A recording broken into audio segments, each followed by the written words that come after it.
রাহমাতুল্লাহ।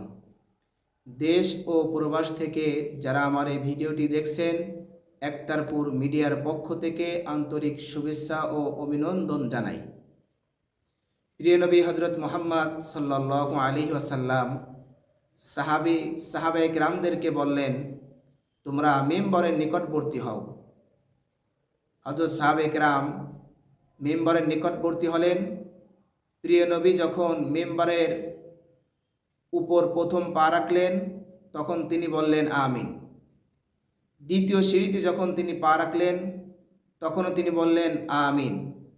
তৃতীয় সিঁড়িতে যখন তিনি পা রাখলেন, তখনও তিনি বললেন আমিন।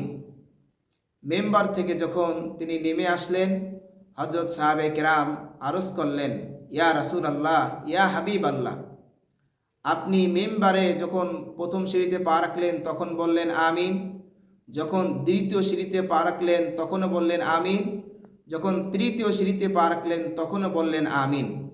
ইতিপূর্বে আপনি তো এমন করেননি, আজকে এমন কি জন্য আপনি করলেন? তখন প্রিয় নবী সাল্লাল্লাহু আলাইহি ওয়াসাল্লাম বললেন, এইমাত্র হজরতে জিবরিল আলাইহিস সালাতু ওয়াসসালাম আমার নিকট থেকে বিদায় নিলেন। আমি যখন মেম্বারের প্রথম সিঁড়িতে পা রাখি, হজরতে জিবরিল আলাইহিস সালাতু ওয়াসসালাম আমাকে বললেন, ইয়া রাসূল আল্লাহ, ইয়া হাবিব আল্লাহ, ওই ব্যক্তি ধ্বংস হয়ে যাক যেই ব্যক্তি পবিত্র মাহে রমজান পেল অথচ সে তার গুনাহকে মাফ করাইতে পারল না। আমি বললাম আমিন। আমি যখন মেম্বারের দ্বিতীয় সিঁড়িতে পা রাখি, তখন হজরত জিবরিল আলাইহিস সালাতু ওয়াসসালাম বললেন, ইয়া রাসূল আল্লাহ, যে ব্যক্তি আপনার নাম শুনল, নাম শোনা সত্ত্বেও আপনার প্রতি দুরূদ পাঠ করল না, ওই ব্যক্তি ধ্বংস হয়ে যাক। তখন আমি বললাম আমিন।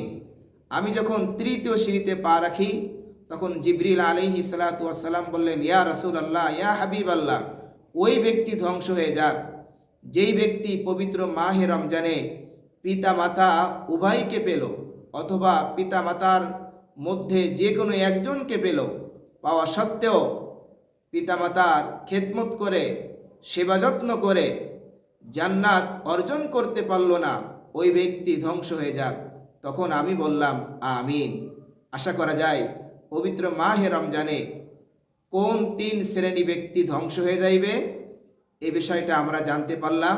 আল্লাহ তাআলা আমাদের সকলকে পবিত্র মাহে রমজানের ইবাদতের মাধ্যমে গুনাহমুক্ত হওয়ার তৌফিক দান করুক। আমিন। ওয়া আখিরু দাওয়ানা আনিল হামদুলিল্লাহি রাব্বিল আলামিন ওয়া মা তাওফীকি ইল্লা বিল্লাহ।